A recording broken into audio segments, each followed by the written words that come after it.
Ce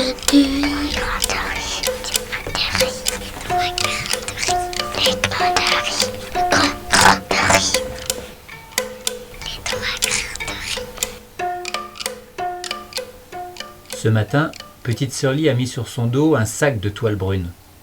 Dans ce sac se tiennent bien serrés tous les grains de riz que ses parents ont récoltés précieusement dans la plaine à côté du grand fleuve. Et petite sœur Lie est partie en courant pour vendre ce riz au marché. Petite sœur Lie court, court. Mais soudain, un canard sauvage se pose devant elle.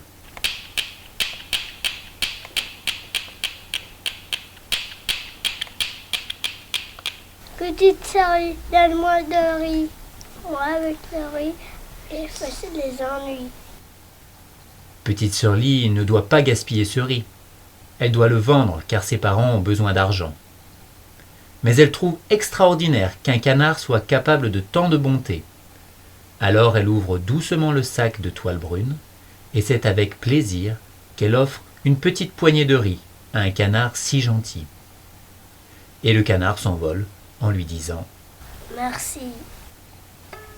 À l'entrée de la forêt de bambou, petite sœur Lie court toujours, quand soudain, un panda se présente devant elle.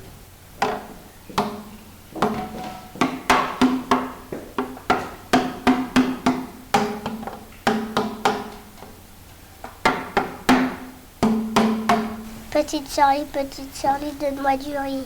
Moi, avec ce riz, je combats les méchants. Petite sœur Lie trouve formidable qu'un panda soit capable de tant de courage. Alors, elle ouvre une nouvelle fois le sac de toile, et c'est avec joie qu'elle offre une petite poignée de riz à un panda si courageux. Et le panda se sauve en lui disant « Merci ». Petite sœur Lie court au milieu des bambous quand un singe l'interpelle.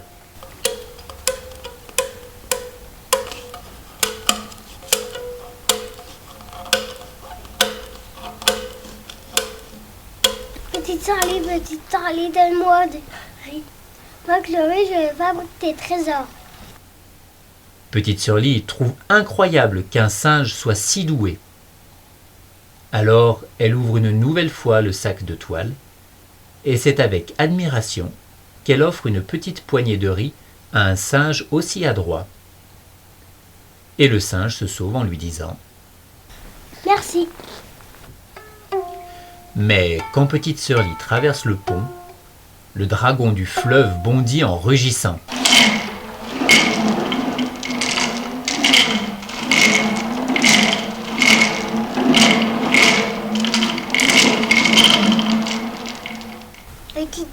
Petite sœur Lie, donne-moi du riz, sinon je t'avale.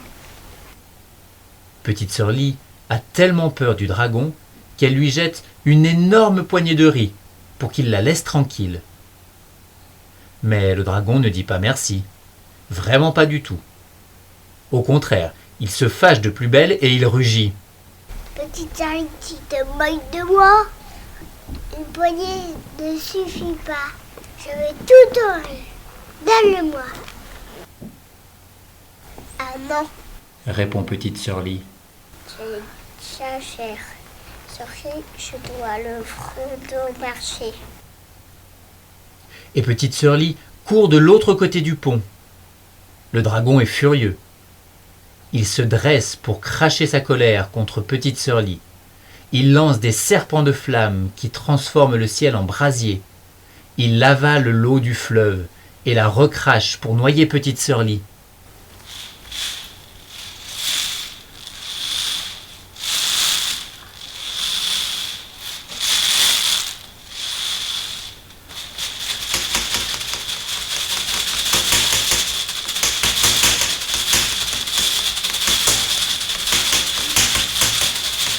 L'eau du fleuve monte aux pieds de petite sœur Lie, à ses mollets, à sa taille. Petite sœur Lie est secouée par le courant. Elle essaie de nager. Elle lutte pour ne pas se noyer. Mais hélas, son sac se déchire et les grains de riz sont emportés par l'eau en furie. Petite sœur Lie s'agrippe à une branche de bambou. Petite sœur Lie a froid. Petite sœur Lee a peur. Petite sœur Lee a tout perdu. Enfin, c'est ce qu'elle croit. Mais le canard sauvage passe au-dessus d'elle.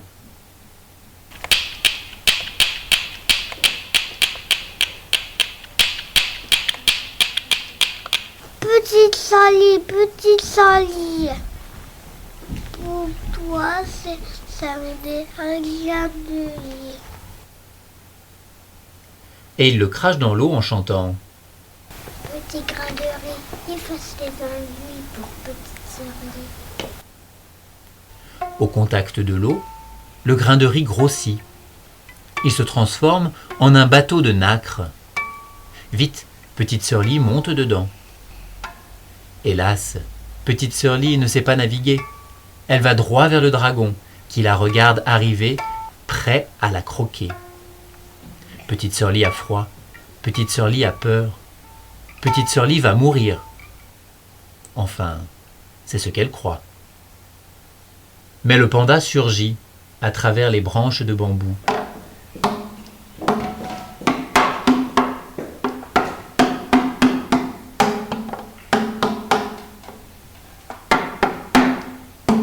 Petite sœur Lee, pour toi, j'ai gardé un grain de riz. Vite, il le lance dans la gueule du dragon en chantant. Petit grain de riz sur petite sœur Lee du méchant dragon. Aussitôt, le grain de riz devient long et piquant. Il se transforme en une immense épine qui fonce comme une flèche et vient se planter dans la gorge du monstre. Et voilà le dragon qui bâille et s'endort. Il se couche au fond du fleuve. Et toute l'eau le suit et rentre dans son lit. Petite sœur Lee accroche le bateau au ponton. Et elle court chez elle pour voir si ses parents n'ont pas été emportés par l'eau du fleuve. Quand elle les aperçoit bien vivants, sur le seuil de leur maison, le cœur de petite sœur Lee se soulève de joie. Hélas, petite sœur Lee n'a ni riz, ni argent. Elle a peur de se faire gronder, car elle revient les mains vides. Elle a tout perdu. Enfin, c'est ce qu'elle croit. Mais le singe saute autour d'elle.